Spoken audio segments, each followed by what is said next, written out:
नमस्ते और आप सबका एक बार फिर से बहुत बहुत स्वागत है मेरे इस चैनल पर। तो आज इस वीडियो में मैं आप सबके साथ में कुछ हैक शेयर कर रही हूँ किचन एंड होम से रिलेटेड। तो हमारे जितने भी न्यू सब्सक्राइबर्स हैं जिन्होंने हमें अभी अभी ज्वाइन किया है, उनसे मुझे बहुत सारे कमेंट्स आते थे कि हम जो भी हमारे लॉन्ड्री के कपड़े हैं उन्हें कैसे ऑर्गेनाइज़ करें, किचन के ड्रॉर्स को कैसे ऑर्गेनाइज़ करें, किसी पुरानी चीज़ को रीयूज़ करना हो तो हम उसे कैसे करें। तो ये कुछ चीज़ें हैं, कुछ एरियाज़ हैं जिन्हें ऑलरेडी मैंने अपने वीडियो में शेयर किया हुआ है। बट देन आई थॉट क्यों ना इन सारे कमेंट्स को लेकर के जो भी हमारे चैनल पर ऑलरेडी हैक्स हैं उनको कंपाइल करा जाए, ताकि जो हमारे न्यू फॉलोअर्स हैं उनके लिए थोड़ा सा इजी हो पाए। आई नो आप में से बहुत सारे लोगों ने इन हैक्स को ऑलरेडी मेरे ही चैनल पर देखा होगा, but this video is completely for the new joinees, for the new subscribers, ताकि उनको थोड़ी सी हेल्प हो पाए। अगर आपके घर में इस तरीके से ग्लास वाला गैस स्टोव है तो उसमें बहुत सारे स्क्रैच आ जाते हैं, और अगर उसे क्लीन करने के लिए आपके पास कोई क्लीनिंग प्रोडक्ट नहीं है तो आप टूथपेस्ट यूज कर सकते हैं। 1 से 2 ड्रॉप यूज करिए, एक गीला स्क्रबिंग पैड की हेल्प से उसे स्क्रब करें और रेसिड्यू को आप क्लीन कर दें एक माइक्रोफाइबर क्लॉथ की हेल्प से। यहाँ पर आपको शो करने के लिए मैं एक ड्राई क्लॉथ की हेल्प से आपको क्लीन करके दिखा रही हूँ, and you can see the results. उसी तरीके से आप माइक्रोवेव को भी क्लीन कर सकते हैं with the help of a toothpaste. बस एक गीले स्क्रबिंग पैड के ऊपर थोड़ा सा टूथपेस्ट लेना है और उसके बाद में आप माइक्रोवेव को यानी कि अंदर और बाहर दोनों तरफ से टूथपेस्ट की हेल्प से क्लीन कर सकते हैं। ये छोटे छोटे हैक्स एंड ट्रिक्स तब बहुत ज्यादा हैंडी आते हैं जब हमारे पास स्पेशली टाइम और प्रोडक्ट्स नहीं होते हैं, क्योंकि टूथपेस्ट तो सबके घर में अवेलेबल होता ही है। तो इस तरीके से आप जो आपके स्टेनलेस स्टील वाले अप्लायंसेस और जो ग्लास होता है उसको बहुत आराम से टूथपेस्ट की हेल्प से क्लीन कर सकते हैं। ट्राई जरूर करिएगा। जब भी आप कॉर्नर्स को डेकोरेट करते हैं तो कॉर्नर के आसपास बहुत सारा स्पेस खाली रह जाता है, तो उसको आप यूज कर सकते हैं कुछ इस तरीके के बॉक्सेस या फिर कार्टन बॉक्स रख के सामान को स्टोर करने के लिए, और दूर से जब आप देखेंगे तो ये विजिबल भी नहीं रहता है। इसी तरीके से मेरे यहाँ विंग चेयर के पास में पीछे काफी सारा स्पेस है और ये स्लाइडिंग डोर है। यहाँ पर मैंने कमांड हुक स्टिक किया जिसके ऊपर मैं मेरी रिंग लाइट हैंग करके रखती हूँ कर्टन्स के पीछे, और चेयर के पीछे ये विजिबल नहीं रहता है और ऑर्गेनाइज भी रहता है। इस तरीके के जो बॉक्सेस हैं वो आपको ऑनलाइन बहुत आराम से मिल जाते हैं, and the best thing about this box is कि इसके साथ में एक लिड भी आता है। तो जो भी एक्स्ट्रा सामान है जैसे कि मेरी ग्रोसरी या जो भी ऑनलाइन मैंने कोई सामान परचेज करा है उसकी अगर स्पेस नहीं होती है मेरे पास, तो मैं इस तरीके से उसे ऑर्गेनाइज करके रखती हूँ। तो एक और ऑल्टरनेट, आप बैग्स अगर परचेज करना नहीं चाहते हैं तो आप जो ये पेपर बैग्स होते हैं शॉपिंग में मिलते हैं, आप उनको भी कॉर्नर पर रख सकते हैं, और जो भी एक्स्ट्रा सामान है आप वो यहाँ पर डंप कर दें, स्टोर करके ऑर्गेनाइज करके रख दीजिए। तो मैं इस तरीके का एक बॉक्स रखती हूँ क्योंकि ये काफी ज्यादा कॉम्पैक्ट है और दूर से बिल्कुल भी नहीं दिखता है, और ये मेरे विंचर के पास में 12 महीने रहता है और किसी को भी विजिबल नहीं होता है, and I store all my extra things here only.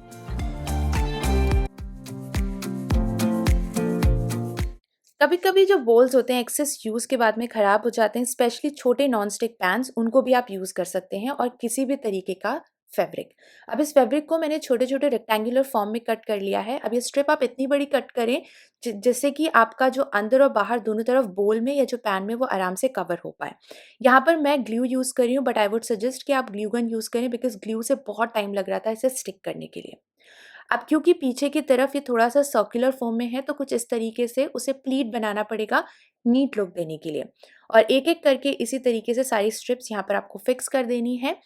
अब जब आप ऐसे करते हैं तो आपको अलग से बाहर की तरफ कोई कपड़ा नहीं लगाना पड़ेगा, जो भी एक्स्ट्रा हो उसे कट कर दे। अब अंदर वाले पैच को कवर करने के लिए मैंने एक और फैब्रिक लिया है, उसे मैंने कट कर रही हूँ, ग्लू लगा करके मैं उसे भी फिक्स कर दूंगी, और आपका ये जो पुराना नॉनस्टिक पैन या जो कोई भी तरीके का बोल है वो एक सुंदर सी गुड लुकिंग बास्केट में कन्वर्ट हो जाएगा, जिसे आप ऑर्गेनाइजर की तरह यूज करें या फिर घर को डेकोरेट करने के लिए। ये बहुत ज्यादा सुंदर लगेगा। Before moving on to the next hack, let's explore 2 more products which I've recently received from Mamaearth. Curd smoothening shampoo and conditioner. To be very frank, इससे पहले मैंने कभी भी कर्ड वाला शैम्पू यूज नहीं करा है, लेकिन इसके रिजल्ट्स काफी ज्यादा अच्छे हैं। Curd is a natural conditioner and it helps to reduce frizz and makes your hair more smooth and shiny. Smoothening के लिए आपको इसमें नेचुरली एक कैरेटिन का इफेक्ट आता है जिसकी वजह से आपके बाल और भी ज्यादा स्मूथ और स्ट्रेट लगते हैं। आप इस प्रोडक्ट को परचेज करना चाहते हैं तो लिंक डिस्क्रिप्शन बॉक्स में है। You can use my code which is decor2023 to get an extra 20% off at mama.in। Mamaearth के सारे product are free from any harmful chemical and they're all natural. Mamaearth has recently launched its app where users can get an early access to their sales and discounts. और अगर आपने recently Mamaearth के किसी offline store से कुछ purchasing करी है तो कमेंट सेक्शन में मुझे जरूर बताएं।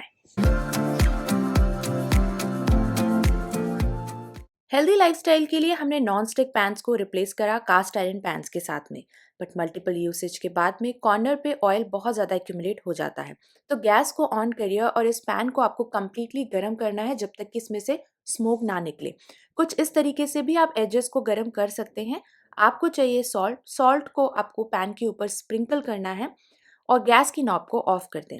यहाँ पर मैं एकदम ड्राई स्टील वुल ले रही हूँ और उसके बाद में जो सॉल्ट है उसे मैं कॉर्नर पर बफ करूँगी। जैसे जैसे मैं इसको स्क्रब करती जाऊँगी जितनी भी ब्राउन लेयर है ऑयल की वो पूरा का पूरा अपने आप निकल जाएगा। इसके लिए आपको एक्स्ट्रा अलग से कुछ चीज़ों को घिसने की ज़रूरत नहीं पड़ेगी और उसके बाद में इसको नॉर्मल जैसे आप क्लीन करते हैं वैसे क्लीन कर लें। जितना सारा ऑयल एजेस पर लगा हुआ था वो सारा का सारा हट जाएगा। जैसे भी आप इसे सुखा करके सीजन करके रखते हैं आप एग्जैक्टली उसे वैसे रख दीजिए।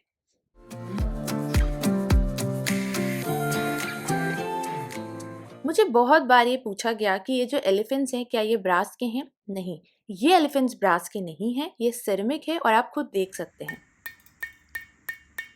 ये मैंने एक लोकल रोड साइड मार्केट से परचेज करा था और मैं यहाँ पर आपको पेंट चिप करके दिखा रही हूँ। इसको ब्रास जैसा लुक देने के लिए आप गोल्डन स्प्रे पेंट यूज़ कर सकते हैं। ये एक DIY हैक है अगर आप ब्रास आर्टिकल्स परचेज नहीं कर रहे हैं तो। जब भी स्प्रे पेंट करें मेक श्योर करें कि डिस्टेंस थोड़ा सा दूर हो, बहुत पास से स्प्रे ना करें। जब आप काफ़ी दूर से स्प्रे करते हैं तो जो स्प्रे है वो इवनली पूरे के पूरे सरफेस पे जाकर के स्प्रे होता है। अगर आप पास से स्प्रे करेंगे तो एक सरफेस पे पेंट बहुत ज़्यादा थिक हो जाएगा। इसको ड्राई होने दें और ये ड्राई होने के बाद में कुछ इस तरीके से लगता है। जब आप इसे दूर से रखेंगे आपके घर में कोई गेस्ट आएगा वो एक बार आपसे ज़रूर पूछेगा कि ये कहाँ से परचेज करें।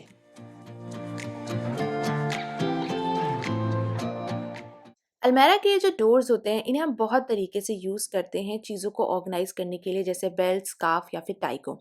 आज एक और तरीका, ये जो हैंडल है ये मैंने एक डिटर्जेंट बॉक्स से निकाला है या आपको जूस या फिर हैवी कार्टन में मिलता है।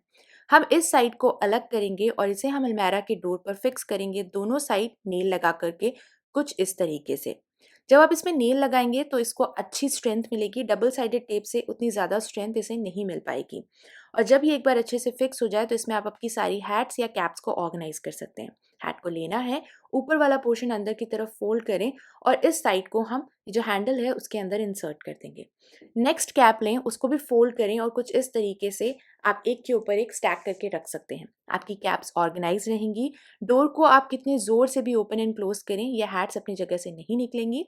आपको अगर नीचे से कोई कैप निकालनी है तो पूरा स्टैक हटाइए, कैप निकालिए और इसे वापस रख सकते हैं। इसे यूज़ करना भी बहुत ईजी है।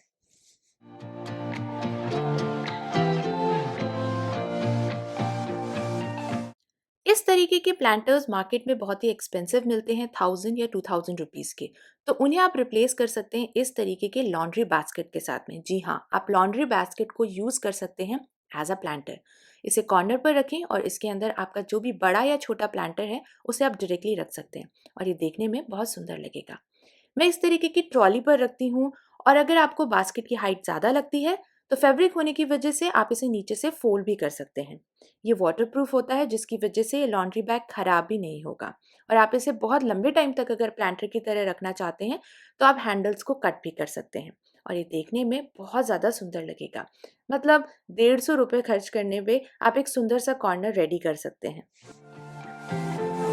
किचन के अंदर अगर आप अपने बर्तनों को एकदम नया सा रखना चाहते हैं तो ज़रूरी है कि आप अच्छे स्क्रबर में इन्वेस्ट करें। अगर नहीं तो फिर चाहे वो आपकी लोहे की कढ़ाई हो या फिर स्टील की, खाना बनाते बनाते ऐसे जलने के निशान दिखने लग जाते हैं। तो ज़रूरी है कि आप एक अच्छा स्क्रबर खरीदें। ये एक हेवी ड्यूटी स्क्रबर है जो कि रोल में आता है, अपने नीड के अकॉर्डिंगली आप इसे कट कर सकते हैं। ये वाला साइड बहुत सॉफ्ट है, बट ये वाला साइड काफी ज्यादा खुरदुरा है। इसी साइड की हेल्प से आप जितने भी जल्ले के निशान हैं उन्हें रिमूव कर सकते हैं। बस आपको थोड़ा सा सोप और थोड़ा सा पानी लगाना है और उसके बाद में आप जैसे अपने नॉर्मल बर्तनों को धोते हैं आपको एग्जैक्टली इसे वैसे ही धोना है। बट हाँ, जितना ज्यादा आप स्ट्रेंथ और ताकत अपने नॉर्मल स्क्रबर के साथ में लगाते हैं आपको यहाँ उतनी ज्यादा स्ट्रेंथ की जरूरत नहीं पड़ेगी। बहुत ज्यादा आपको इसे मेहनत के साथ स्क्रब नहीं करना पड़ेगा और जितने भी बर्न्ट मार्क्स हैं वो फटाफट देखते देखते रिमूव हो जाएंगे। तो अभी आप देखोगे कि ये वाला साइड मैंने क्लीन नहीं करा है, but now look at this side, ये एकदम क्लीन हो गया है।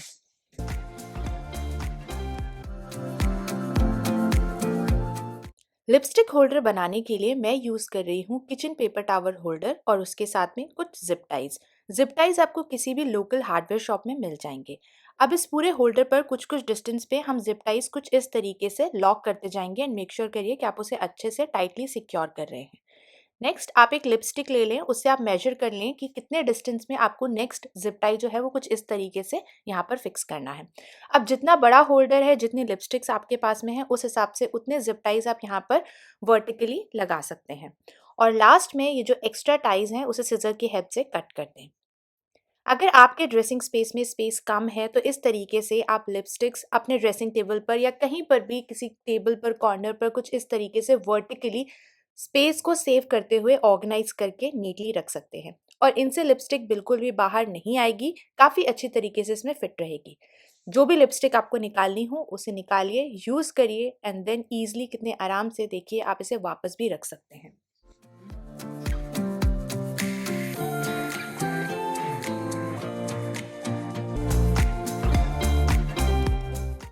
जब भी आपको वॉल के ऊपर कहीं थोड़ा बहुत प्लास्टरिंग करनी होती है या फिर जो नेल के होल्स होते हैं उन्हें फिल करना होता है तो उसके लिए आप डेफिनेटली पीओपी का एक पेस्ट रेडी करते होंगे।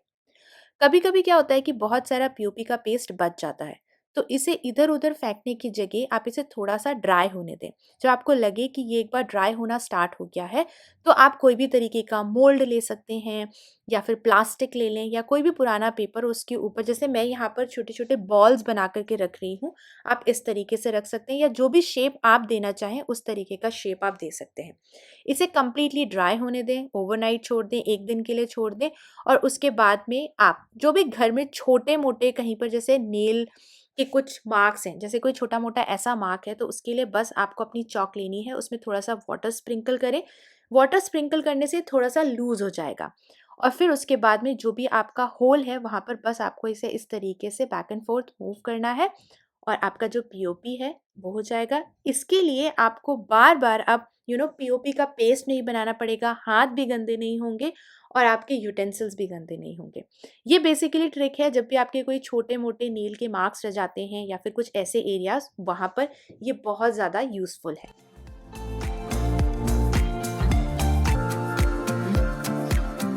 पार्चमेंट पेपर हो या फिर क्लिंग रैप, अगर ये चीज़ें टाइम पे ना मिलें तो इनसे बहुत सारा टाइम वेस्ट होता है। तो इन सारी चीज़ों को ऑर्गेनाइज करने के लिए आप इस तरीके का एक फॉयल पेपर ऑर्गेनाइज़र यूज़ कर सकते हैं। ये काफ़ी ज़्यादा स्लीक है, इस वजह से ये छोटे से छोटे शेल्फ के अंदर ईजिली फिट हो जाता है। ये और भी ज़्यादा एफिशिएंट है बिकॉज ये 3 टियर है और 3 टियर होने की वजह से इसमें आप काफ़ी सारी चीज़ें ऑर्गेनाइज कर सकते हैं, जैसे कि आपके ziplock pouches, butter sheet, foil paper, parchment sheet या फिर आपका जो न्यूज़ स्टॉक है, और फिर कुछ इस तरीके से आप इसे शेल्फ में रख दें। इससे चीज़ों को बार बार एक्सेस करना भी काफ़ी ज़्यादा ईजी हो जाता है।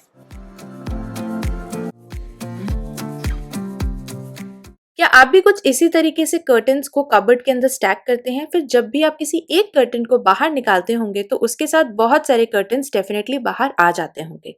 तो उस चीज को अवॉइड करने के लिए आप इन कर्टन्स को नीटली सेट में फोल्ड करके रख दीजिए। नेक्स्ट आपको चाहिए रहेगा एक थिक इलास्टिक बैंड।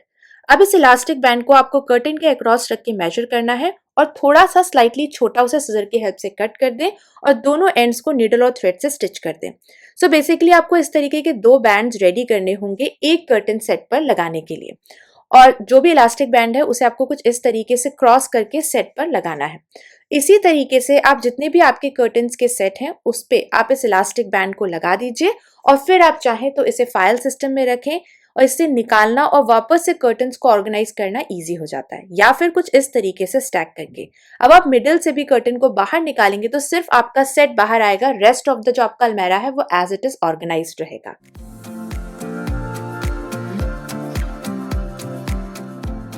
कभी कभी बेडरूम में उतना ज़्यादा स्पेस नहीं होता है कि हम बेड के साइड में एक बेड साइड टेबल रख पाएं, स्पेशली अगर हम रेंटेड अपार्टमेंट में हैं तो स्पेस ना होने की वजह से हमें बेड साइड टेबल हटानी पड़ जाती है। तो उस जगह को यूटिलाइज करने के लिए आप इस तरीके से फ्रिज कवर्स यूज़ कर सकते हैं। इन कवर्स को हाफ में कट कर लें और मैट्रेस के नीचे कुछ इस तरीके से उसे टैग कर दें और आपका एक बेड साइड कैडी जो है वो रेडी है। जो पॉकेट्स हैं उसमें आपकी जो भी चीज़ें हैं जैसे कि नोट पैड्स, रिमोट्स या फिर जो आपके पेन और पेंसिल्स हैं उन्हें इन पॉकेट में ऑर्गेनाइज करके आप रख सकते हैं। क्योंकि ये बेड के पास में ही है तो इनसे चीज़ों को निकालना और वापस रखना भी उतना ही ज़्यादा ईजी हो जाएगा।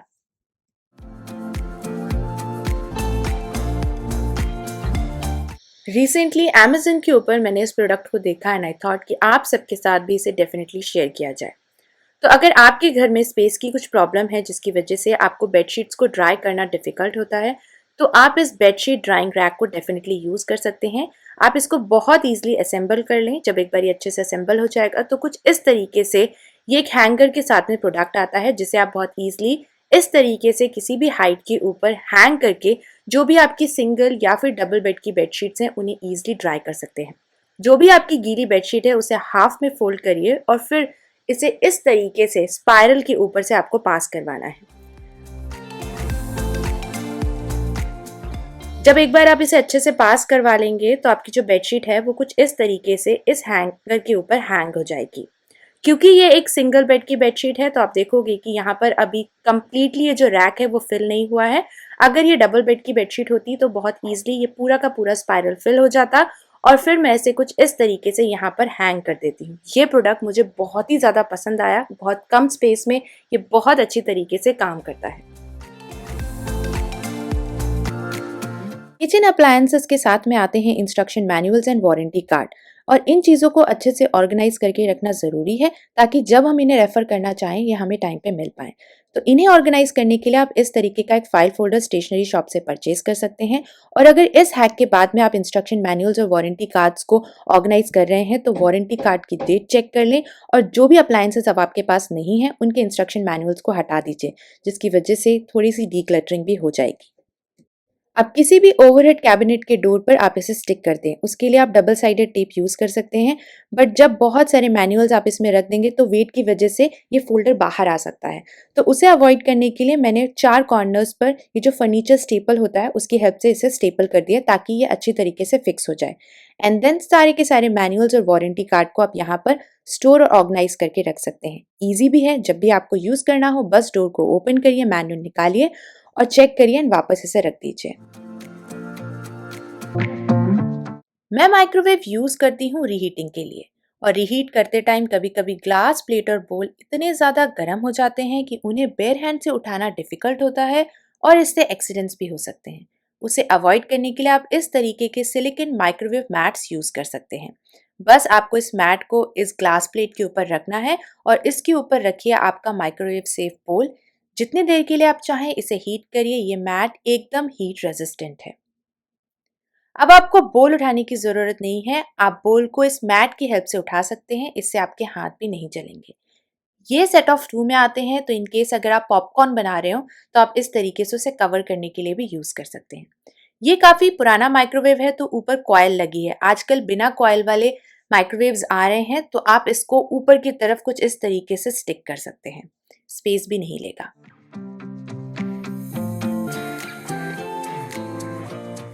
थ्रू आउट द ईयर मेरे बेटे को भुट्टा यानी कि जो कॉर्न होता है उसे खाना बहुत ज़्यादा पसंद है।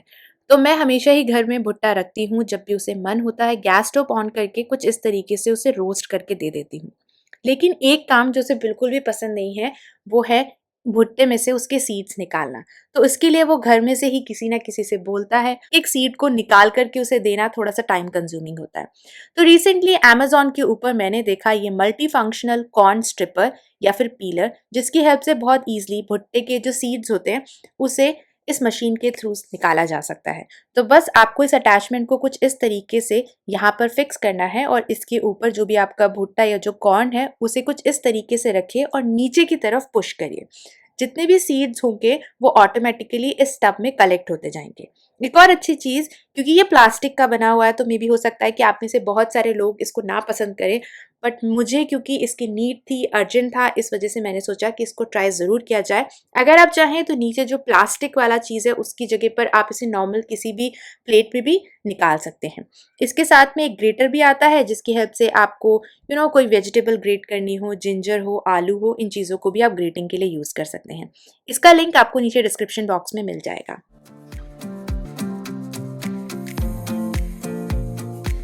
Kitchen should be nicely organized for everyday survival. Like this drawer where I like to keep glass containers and lids. While opening the drawer, these containers kept on falling as it's not organized properly. Recently, I came across these broad drawer dividers and I bought them as for a very long time I wanted to organize this drawer. As these dividers come with these slots where you just have to latch them together. These can be easily cut according to your drawer size. I use these and make partition according to my need. See how nicely it has given the partition where I am organizing all these glass.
और मेरे को इसे use करना भी easy हो जाता है। जो भी मेरी कैमरा एक्सेसरीज़ हैं ट्राइपॉड से रिलेटेड मैं यहाँ पर ऑर्गेनाइज़ करके रखती हूँ। सुंदर भी लगता है, जब मुझे नीड होती है मैं इसे यहाँ से पिक भी कर सकती हूँ। अब अगर आप चाहें तो इस तरीके के जो वोवन बास्केट्स आते हैं उन्हें यूज़ कर सकते हैं। इसके साथ में लिड भी आई है और इसे आप बहुत ईजिली मशीन में वॉश भी कर सकते हैं अगर ये गंदा हो जाए। आप इस तरीके की बास्केट्स भी यूज़ कर सकते हैं और इसे भी आप कुछ इस तरीके से एक कॉर्नर में टेबल के नीचे रख दें और स्टोरेज क्रिएट कर लें।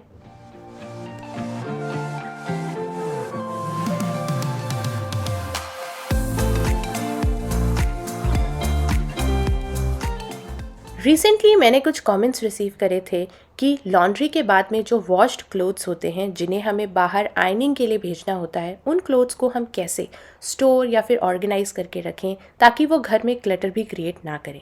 तो इन क्लोथ्स को ऑर्गेनाइज करने के लिए आप कोई भी एक छोटा सा कॉर्नर, जैसे कि ये डाइनिंग स्पेस में कॉर्नर है, उसे यूटिलाइज़ कर सकते हैं। अब आप एक सुंदर सी बास्केट ले लें। ये लॉन्ड्री बास्केट है जिसे मैं काफ़ी टाइम से यूज़ कर रही हूँ और काफ़ी अच्छी क्वालिटी है। इसे किस तरीके से असेंबल करना है वो इसमें इंस्ट्रक्शंस आते हैं। आप उन इंस्ट्रक्शंस को फॉलो करके इस बास्केट को प्रॉपरली DIY करके असेंबल कर सकते हैं। और क्योंकि इसमें लिड है जो इसे और भी ज़्यादा एफिशिएंट बना देता है इस तरीके के काम के लिए। तो यहाँ पर इस कॉर्नर पर मैंने इन बास्केट को रख दिया। लिड ओपन करिए, जो भी आपके एक्स्ट्रा आयनिंग वाले क्लोथ्स हैं यहाँ पर आपने स्टोर करके रखिए। जो भी इसे देखेगा उसे समझ में नहीं आएगा कि इसमें आपने आयनिंग के क्लोथ्स रखे हैं। और थोड़ा सा डेकोरेट करने के लिए ऊपर आप इसमें कोई डेकोरेटिव पीस भी रख सकते हैं।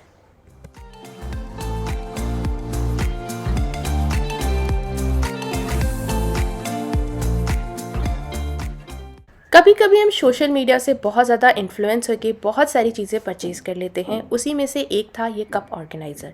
इस कप ऑर्गेनाइज़र में 6 स्लॉट्स हैं, यानी कि आप 6 कप यहाँ पर ऑर्गेनाइज़ कर सकते हैं। बट ऐसा पॉसिबल नहीं है बिकॉज़ इसके जो स्लॉट्स हैं वो पास पास हैं, जिसकी वजह से आप अगर पीछे वाला कप निकालते हैं तो आगे वाले कप के गिरने के चांसेस होते हैं। तो यानी 6 कप की जगह आप यहाँ पर सिर्फ 3 ही कप्स रख सकते हैं, जो कि वेस्ट ऑफ मनी है। बट अगर आपके पास इस तरीके का ऑर्गेनाइज़र है तो यहाँ पर आप कैप्स डेफिनेटली ऑर्गेनाइज कर सकते हैं इन कम्प्लीटली 6 स्लॉट्स के अंदर, कुछ इस तरीके से आपके वार्डरोब में। इसे पुल करिए और जो भी कैप आपको चाहिए वो निकाल लीजिए। कभी कभी हमें बस थोड़ा सा आउट ऑफ द बॉक्स सोचने की ज़रूरत होती है।